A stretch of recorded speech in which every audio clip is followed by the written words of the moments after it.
নমস্কার, আমি রুমা। খাবার খেলা চ্যানেলে আপনাদের সবাইকে স্বাগত। আমি আজ রান্না করব তেল পটল, নিরামিষ তেল পটল। এবার পটলগুলো ছাড়িয়ে ভালো করে তেলে ভেজে তুলে নিলাম। যে তেলটা ছিল ভাজার পর তাতে গোটা জিরে, দারচিনি আর একটা কাঁচা লঙ্কা ফোড়ন দিয়ে দিলাম।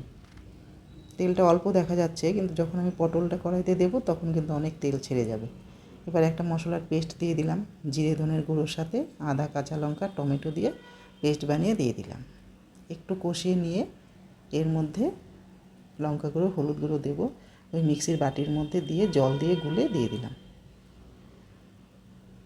দিয়ে এবার সব একসঙ্গে ভালো করে কষিয়ে নিয়ে পরিমাণ মতো নুন দিয়ে দিলাম, একটু চিনি দিয়ে দেব, দিয়ে আবার আর একটু কষিয়ে নেব। কষানো হয়ে গেছে, তেল ছেড়ে ছেড়ে যাচ্ছে। এবার এর মধ্যে পটলগুলো দিয়ে দেব। অনেক তেল ছেড়ে যাচ্ছে। এবার পটলগুলো দিয়ে মশলার সঙ্গে ভালো করে মিশিয়ে দিব। মিশিয়ে দিয়ে ঢাকা দিয়ে রান্না করব। আর এই পটলটা হতে একটু কিন্তু সময় লাগে। গ্যাসটা কম করে দিয়ে একদম অল্প আঁচে রান্নাটা করতে হয়, কারণ পটলটা সেদ্ধ হতে সময় লাগে। রান্না প্রায় আমার শেষের দিকে।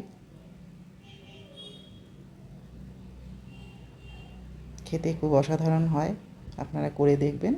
আমার রান্না শেষ, এবার এটা থালায় নামিয়ে নিব।